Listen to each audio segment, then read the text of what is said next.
La prep de photoshoot est officiellement terminée. Le photoshoot a eu lieu très récemment. Ça a été un très grand succès. Les clients ont été super contents. J'ai été super content. Et vous avez été plusieurs à me poser des questions par rapport à mes impressions, comment j'ai trouvé ça, s'il y avait des affaires que je ferais différemment, etc. Fait que aujourd'hui, c'est ça qu'on va faire. Je vais répondre à toutes vos questions par rapport à ma prep, comment j'ai vécu ça les 21 dernières semaines et comment j'ai fait pour passer de 211 livres à la meilleure shape de ma vie à 168 livres. D'abord, première question qui est probablement la plus flagrante, est-ce que je suis satisfait des résultats que j'ai eus?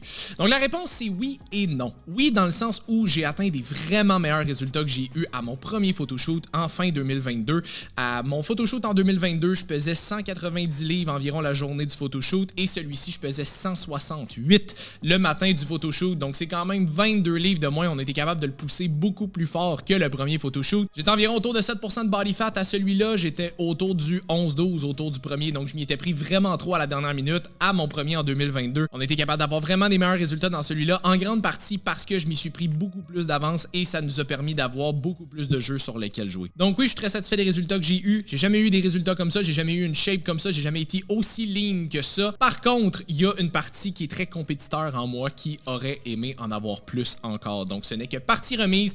Là, je vais me reposer, je vais faire une bonne reverse, on va essayer de prendre un peu de masse musculaire. On va essayer de le faire en maintenant une certaine condition et ensuite de ça, on va essayer de retourner dans un prochain photoshoot, probablement d'ici plus ou moins 2 ans. Ensuite de ça, quels ont été mes bons et mes moins bons coups? Je dirais mes bons coups, ça a été que définitivement, en fait, peu importe qu'est-ce qui s'est passé, je n'ai jamais dérogé du plan une seule fois, pas un seul cheat qui était pas prévu, parce que j'en ai eu 2 qui étaient prévus quand même. J'ai fait tous mes cardio, j'ai fait tous mes workouts, j'ai fait toute ma meal prep, j'ai mangé tous mes repas, j'ai pas skippé de repas, j'ai vraiment fait tout ce que je devais faire qui était sur le plan, peu importe comment je me sentais. Mais je dirais que les moins bons coups ou le moins bon coup, ça a plus été qu'à partir de plus ou moins 6 à 8 semaines avant le photoshoot, il est arrivé peut-être un petit peu plus de stress côté personnel et ça m'a peut-être un petit peu monté à la tête dans le sens où ça a commencé à impacter un petit peu mes résultats et j'arrivais à un certain plateau et là je commençais à me mettre de la pression là-dessus parce que je savais qu'il y avait une date qui s'en venait. En temps normal, c'est pas quelque chose qui me dérange, mais là comme il y avait une date qui s'en venait de plus en plus rapidement, je me mettais de plus en plus de pression pour il faut que ça bouge et je pense que le fait de m'être mis de la pression a fait en sorte qu'au lieu de m'aider, ça m'a au contraire ralenti. Le fait de m'être stressé avec ça a fait en sorte que ça a probablement encore plus ralenti mes résultats, ce qui a fait que pendant un bon plus ou moins 4 à 6 semaines, j'ai été sur un genre de plateau. Les 2 dernières semaines, j'ai été capable de débloquer ça et de vraiment dépasser mes attentes. Donc, j'ai été capable de perdre quand même un 12 livres en 12 jours dans les 2 dernières semaines. Ceci dit, j'aurais probablement été capable d'avoir des meilleurs résultats si ça n'avait pas été de cette période-là. Ensuite de ça, ce que j'aimerais ne plus avoir à faire si j'avais à en refaire une, je pense pas qu'il y a quelque chose que j'aimerais ne pas avoir à faire parce que j'ai fait ce que j'avais à faire et je sais que c'est ça que ça comprend une prep. Ça implique beaucoup de cardio, ça implique d'être fatigué, ça implique de manger des repas qui c'est pas nécessairement toujours l'affaire que tu as envie le plus. Ça implique de faire des workouts quand t'as plus de jus puis que ça te tente pas nécessairement. Ça implique de devoir dealer avec la fatigue dans ton quotidien. Ça implique un paquet d'affaires qui sont pas nécessairement les plus agréables, mais ça fait partie du challenge et il y a rien de ça que je ne voudrais plus refaire parce que ne pas refaire ça impliquerait que j'aurais pas des aussi bons résultats. C'est ça que ça implique de faire une prep. Ça implique de passer à travers ces moments difficiles-là. Ça implique de faire des affaires qui te tentent pas tout le temps de faire parce que tu sais que tu as un objectif qui est beaucoup plus gros et beaucoup plus important qui t'attend. Donc, il n'y a absolument rien que je me dis, si j'avais à en refaire une, ça, je voudrais plus en refaire parce que je me dis, ça fait juste partie de la game. Ensuite de ça, est-ce que j'ignorais parfois les recommandations de mon coach? Et la réponse, c'est très simplement non. En fait, je suivais 100% ce que Carl me donnait à faire et c'est exactement pour ça que je suis allé vers Carl parce que j'avais pas envie de me casser la tête et j'avais envie d'être avec quelqu'un qui savait qu'est-ce qu'il faisait puis qui me recommandait les meilleures choses possibles pour moi. Et pour en avoir parlé avec plusieurs personnes qui ont déjà été coachées par lui aussi, il me donnait vraiment des choses qui étaient spécifiques à moi. Donc, pour avoir parlé avec d'autres personnes, ils ont vécu des affaires complètement différentes que moi j'ai vécues parce que c'était spécifique à eux. Donc, je savais que ce qu'il me recommandait, c'était en pleine connaissance de cause de qui je suis, de son expérience à lui, puis de faire en sorte que moi, j'avais les meilleurs résultats possibles. Ensuite, est-ce que j'ai déjà cheaté sans parler à mon coach? La réponse est non. J'ai toujours suivi mon plan à 100%. Je n'ai jamais dérogé du plan, pas une seule fois. J'ai eu 2 cheats à travers ma prep. Une où est-ce que j'ai pu manger un burger frites, où est-ce que je suis allé au Five Guys, et un où est-ce que j'ai pu avoir des sushis. Les 2 étaient prévus et les 2, c'est mon coach qui m'a dit tu peux aller manger ça ce soir. C'est déjà arrivé qu'il me propose d'avoir un cheat ou d'avoir un refeed, donc vraiment plus une journée où est-ce qu'on allait monter les carbs au complet. Ce à quoi j'ai répondu, je préférais avoir le refeed. Un, parce que j'avais vraiment faim, donc d'avoir une journée complète où est-ce que j'allais pouvoir avoir plus de carbs, avoir plus de volume de bouffe, ça allait me faire vraiment du bien, non seulement au niveau énergie, mais en termes de satiété, ça allait faire du bien d'éteindre cette espèce de sentiment de faim-là. Mais de 2, je jugeais que j'allais aussi mieux répondre à ça. Donc, je jugeais que ça allait être peut-être un petit peu moins inflammatoire, que j'allais peut-être être un petit peu moins bloaté le lendemain. Par contre, les 2 qui ont été prévus, je les ai grandement appréciés parce qu'en dehors de ça, je n'ai aucunement cheaté pendant 21 semaines. Ensuite, quels ont été mes trucs et astuces pour aider à combattre les cravings? Très honnêtement, je sais pas si je suis la meilleure personne pour répondre à cette question-là parce que malgré le fait que j'avais des cravings, c'est toujours quelque chose que j'ai trouvé qui était très contrôlable. Donc, même qu'au contraire, presque à tous les soirs, je regardais des posts de bouffe sur mon Instagram puis je regardais des recettes qui avaient l'air vraiment bonnes puis qui me donnaient l'eau à la bouche puis que je me couchais en fermant mon sel en là me donnant faim plus qu'autre chose. Fait que je m'aidais probablement pas. C'était ma version de la porn pendant la prep. Mais quand j'avais des trucs et des cravings, c'est rien qui m'empêchait de fonctionner, c'est rien qui me rendait obsessif là-dessus. Fait que je me permettais quand même de prendre, exemple, des boissons avec des édulcorants comme un Mountain Dew Diet. Ça a été un de mes go-to pendant la prep.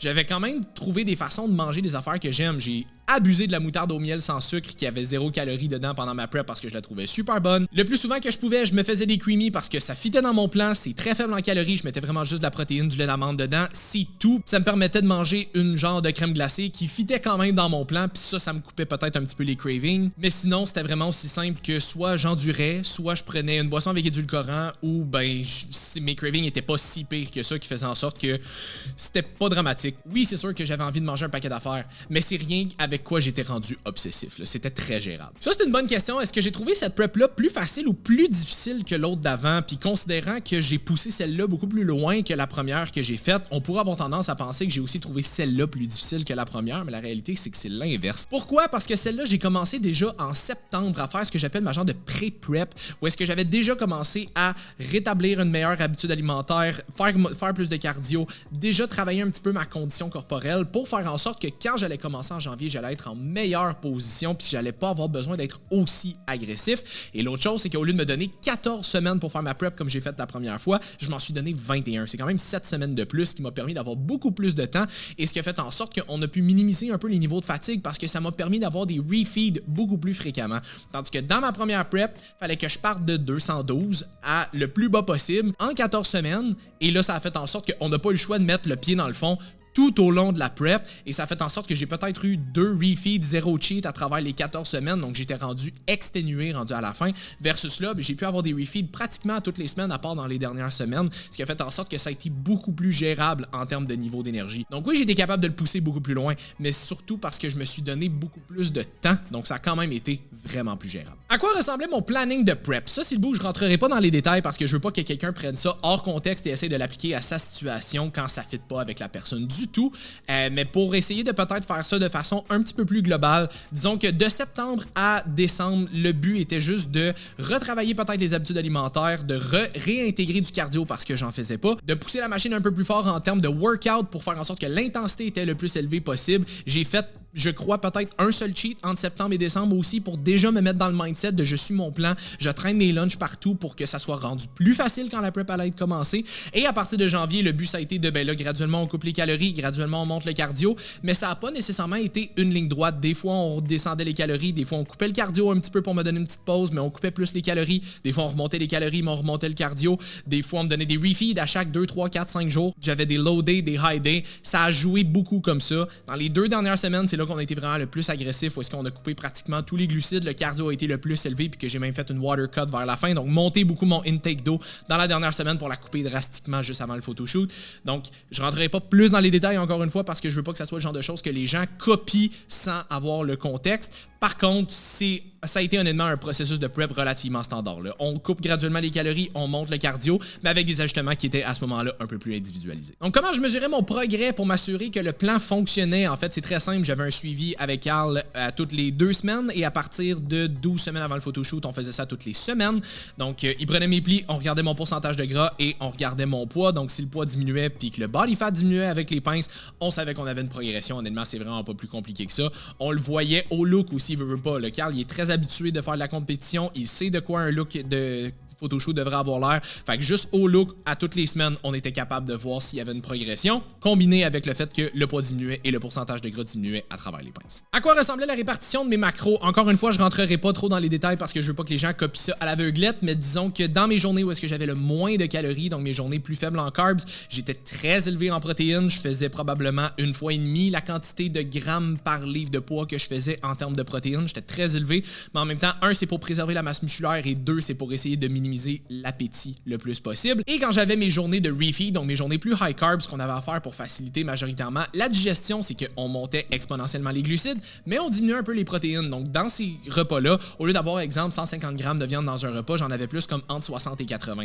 Donc niveau protéines, dans ces jours-là, c'était beaucoup plus bas. Ceci dit, je me ramassais avec du 3, des fois 400 grammes de carbs dans ma journée pour compenser, et ces journées-là m'aidaient beaucoup à toffer après ça pour les 2, 3, 4 jours qui suivaient pour avoir des meilleures performances et avoir un peu plus d'énergie. Donc ça oscillait beaucoup comme ça. Je rentrerai pas encore une fois trop dans les détails, mais ça avait l'air de ça de façon générale. Donc des journées faibles en glucides, très élevées en protéines, et des journées un peu plus basses en protéines, mais beaucoup plus élevées en carbs de façon occasionnelle, juste pour donner des petits refeeds occasionnels. Si c'était à refaire, est-ce que je changerais ou adapterais quelque chose? La réponse, c'est oui, mais pas nécessairement grand-chose. Donc la chose, je pense, que je retravaillerais encore une fois, c'est d'arriver encore une fois en meilleures conditions pour commencer cette prep-là.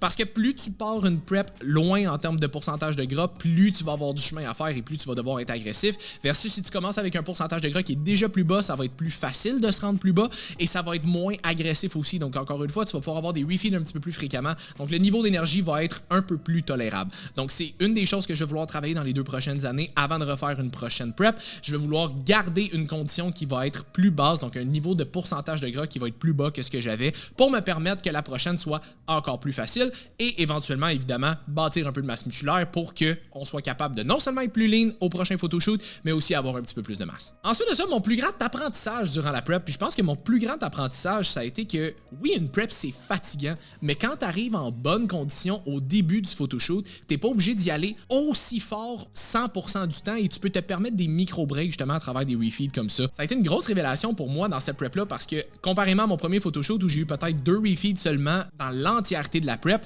versus là, j'en avais pratiquement à toutes les semaines, presque tout le long de ma prep. Donc niveau énergie, c'est ce qui a fait en sorte que ça a été beaucoup plus soutenable. Je me sentais vraiment moins brûlé à la fin que je l'étais avec ma première. Évidemment, j'étais fatigué quand même, ça c'est inévitable et tu vas être fatigué que tu le veuilles ou non. Par contre, le fait d'arriver en meilleures conditions et le fait de se donner plus de temps a fait en sorte que c'était beaucoup plus soutenable. Donc ça, c'est quelque chose que j'ai vraiment apprécié et c'est quelque chose que je vais absolument vouloir garder en tête pour la prochaine. Des craintes avec la reverse et comment j'approche ça? Non, honnêtement, pas du tout. Donc pour cette prep-là, encore une fois, Carl est encore super présent pour m'aider là-dedans. On s'est déjà entendu que j'allais vouloir garder un niveau de body fat qui va être beaucoup plus bas que ce que j'avais avant de commencer la prochaine prep. Donc on va y aller un peu dans cet ordre d'idée-là. Je sais déjà qu'on va vouloir aussi y aller graduellement. Donc actuellement, je suis en train de faire ma reverse. Donc en ce moment, j'ai 2 low day, 1 high day et je maintiens du cardio 5 fois par semaine. Juste évidemment moins longtemps que ce que je faisais vers la fin de ma prep. Mais c'est ça, c'est du cardio aussi que je vais vouloir garder tout au long, même quand je serai plus en, entre guillemets, reverse. Parce que le fait de maintenir du cardio, 1, ça maintient la routine de faire du cardio et 2, ça va me permettre de probablement pouvoir manger un peu plus de calories en maintenant une condition qui va être un peu meilleure. Donc c'est sûr qu'en reverse, mon appétit est là puis j'ai hâte d'avoir plus de calories. Par contre, ça me stresse pas, je suis habitué de vivre avec le fait d'avoir faim. Donc ça, c'est pas un problème du tout. La seule affaire, c'est que là, bien évidemment, je vais commencer à me permettre de peut-être réintégrer un petit peu plus d'alimentation flexible dedans. Donc je vais me permettre, disons, un repas dans ma semaine qui va être un peu plus libre ou est-ce que celui-là, je le calculerai pas. Tout le reste du temps, je vais quand même rester assidu sur mon plan. Je vais peut-être juste me donner certaines flexibilités là-dedans. Donc si, exemple, je pourrais avoir du gruau post-workout, puis j'ai envie de manger des fruits à la place, je vais me permettre de manger des fruits. Tant que je le fais fitter dans les macros, ultimement, ça sera pas grave. Dans ma prep, j'étais vraiment à 100% et ce qui était sur le plan, c'était ce que je mangeais. Là, je vais me permettre un petit peu plus de flexibilité à ce niveau-là. Tant que je reste encore une fois dans mes macros, les résultats devraient être très similaires. Est-ce que ça en valait la peine? Totalement. Moi, je suis quelqu'un qui thrive vraiment beaucoup sur les défis. Je suis quelqu'un qui est vraiment drivé par le fait d'avoir des challenges puis d'avoir des affaires difficiles à faire comme ça. Le côté compétition de bodybuilding ne m'intéresse pas parce que je le fais vraiment pour moi et j'ai pas envie de le faire pour me battre contre d'autres personnes. Par contre, pour un défi personnel, c'est quelque chose que j'ai adoré faire, même si c'est un challenge littéralement à chaque jour. J'aime ce challenge-là. Pour moi, c'est un défi qui est le fun. C'est quelque chose qui me pousse à devenir une meilleure version de moi-même, d'avoir la meilleure shape que j'ai eue de ma vie et ça me motive incroyablement. Non seulement ça, mais en plus d'avoir eu l'opportunité de le faire avec 7 clients aussi qui ont eu des excellents résultats aussi, de les voir se motiver, de les voir se pousser, de les voir passer à travers les mêmes struggles que moi et de pouvoir s'encourager mutuellement, c'est quelque chose que j'ai trouvé vraiment cool. Donc la prochaine prep que je vais faire, c'est définitivement quelque chose que je vais vouloir refaire avec des clients aussi, donc leur redonner l'opportunité. Encore une fois, c'est jamais obligatoire, mais c'est quelque chose que je vais vouloir refaire avec eux parce que l'expérience, non seulement de la prep, mais de la journée du photoshoot, de les voir triper à faire ce qu'ils ont fait, de les voir vraiment être contents des résultats qu'ils ont eu, c'est quelque chose que je veux absolument revivre. Et finalement, la dernière question, est-ce que ça m'a fait reconsidérer peut-être le fait de éventuellement utiliser des produits pour avoir plus de résultats? Donc on parle de stéroïdes anabolisants et tout ça? Et la réponse est non, parce que je retire une certaine fierté du fait d'avoir fait tout ce que j'ai fait naturellement. Ultimement, c'est sûr que je pense que c'est probablement quelque chose qui a passé dans la tête de la grande majorité des gens qui s'entraînent. On s'est tous déjà au moins posé la question une fois. Je me demande de quoi j'aurais l'air si j'en prenais. Puis je pense que ça, c'est juste la curiosité qui est normale. Ceci dit, pour moi, comme je le fais pas à un niveau compétitif, je ne tiens pas à prendre des produits parce que les effets secondaires que ça peut avoir sur ma santé, pour moi, n'en valent pas la peine, considérant que je fais pas ça de façon professionnelle. Je fais ça vraiment purement parce que ça me motive et c'est un défi que je me lance à moi-même. Et comme je dis, je retire une certaine fierté du fait de le faire naturellement, de démontrer que c'est possible avec une bonne motivation et avec une bonne discipline d'atteindre des résultats qui sont vraiment excellents, même en étant naturel. Que c'est possible d'avoir une bonne masse musculaire, que c'est possible d'avoir des bons résultats en termes de diminuer ton pourcentage de gras et que tu n'as pas besoin de t'injecter quoi que ce soit pour le faire. J'en retire une certaine fierté et c'est au contraire quelque chose qui m'a encore plus donné envie de continuer sans produit parce que justement, je vois que les résultats sont quand même excellents et j'ai juste envie de les pousser encore plus loin. Donc, c'était un recap de ma prep de photoshoot en 2025. J'espère que vous avez apprécié, j'espère que ça a répondu à vos questions. Si jamais vous avez d'autres questions par rapport à quoi que ce soit qui s'est passé durant la prep, laissez-les dans les commentaires, ça va me faire plaisir d'y répondre. Si jamais vous avez aimé, assurez-vous de laisser un j'aime et de vous abonner pour ne manquer aucune vidéo. Les vidéos devraient recommencer à être un petit peu plus fréquentes maintenant que la prep est finie. Je vais avoir un peu plus d'énergie à mettre là-dedans et on se revoit pour une prochaine vidéo prochainement.